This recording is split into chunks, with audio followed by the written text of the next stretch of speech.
Hola, te doy la bienvenida a este video donde estaremos hablando de triggers. En este caso, en particular de triggers DML. O sea, triggers que se disparan ante acciones insert, update, delete, que son las acciones de Data Manipulation Language. Bien, ¿qué es un trigger? Básicamente, trigger es un código que nosotros creamos que va a responder ante una acción. En este caso, como hemos dicho, van a responder ante un insert, van a responder pueden responder a un update o podrían responder a un delete. Son parte de una transacción. Si una transacción ha disparado mi trigger, entonces las actividades que se realicen dentro del trigger van a ser parte de la transacción. Por lo tanto, dentro del trigger podríamos hacer un rollback a la transacción que lo disparó.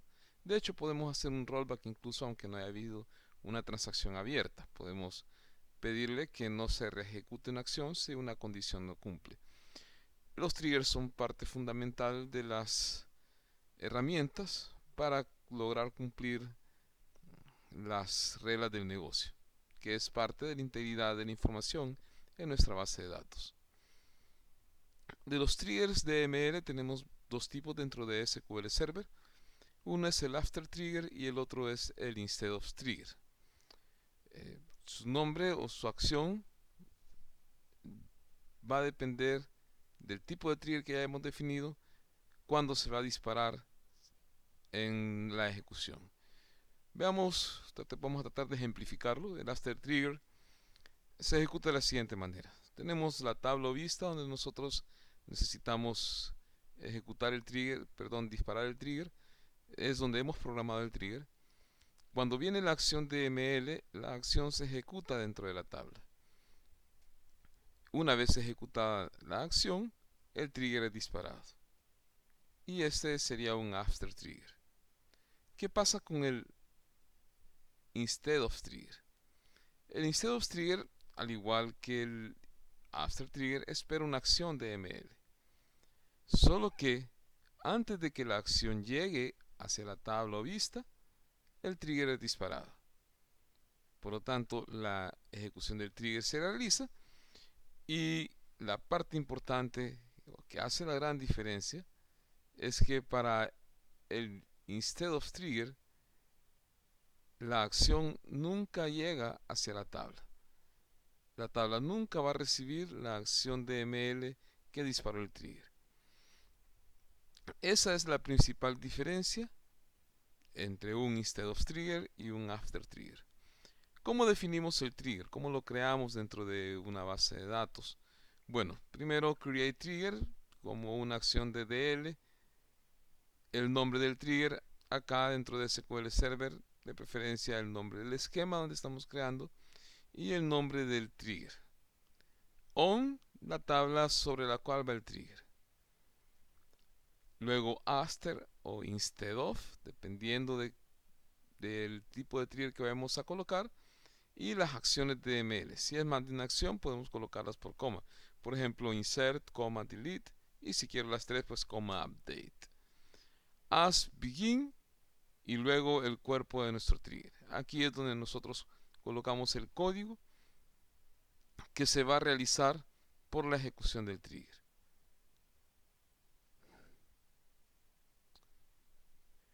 Con el trigger trabajan, o mejor dicho, el trigger trabaja con dos tablas temporales que se crean al momento de hacer una inserción o al momento de hacer una eliminación o una actualización. Cada vez que nosotros hacemos una modificación de la data, estas dos tablas se crean y se crean por pequeños instantes de milisegundos y a través de los triggers nosotros podemos capturar la información de dichas tablas, de una de las dichas o de las dos tablas mencionadas. Las tablas son la inserted, que lo que va a contener es la información agregada por un insert o la nueva información colocada por un update. Y la tabla delete. La tabla delete va a tener la información antigua de la tabla, la información que ha sido eliminada por el delete o la información que estaba antes de que el update se ejecutara. Viéndolo gráficamente o en forma de tabla, tenemos las tres acciones: la acción de insert, la acción de delete, la acción de update. Cada vez que hacemos un insert, entra a trabajar la tabla insert, y esta va a tener el nuevo registro o los nuevos registros colocados. Sin embargo, como no hay datos antiguos en esos registros, mi tabla delete está vacía. ¿Qué pasa cuando eliminamos? Cuando eliminamos no hay un nuevo registro, por lo tanto, la tabla insert, o no hay un nuevo dato, por lo tanto la tabla insert está vacía. Pero como han sido eliminados datos, la tabla delete va a tener la información de los registros eliminados. En update entran en juego las dos. ¿Por qué? Porque hay una tabla, un registro que ha sido modificado, y ese registro tuvo datos, y esos datos que tenía están colocados en la tabla deleted. Antes de que se ejecutara el update tenía una cierta información, y esa información es guardada en la tabla deleted. Y el nuevo valores colocados en los campos después del update quedan en la tabla insert. Para explicarme mejor, cuando yo ocupo un update, cuando hago un update, hay información que está en mi registro, en mi tabla, antes de que el update sea ejecutado en la base de datos o en la tabla. Entonces esos de registro, esos valores que estaban antes del update, son colocados en la tabla deleted. Los nuevos valores son colocados en la tabla inserted. Y esas dos tablas son las que usamos para tomar la información y luego operarla dentro de los triggers. Nos seguimos viendo.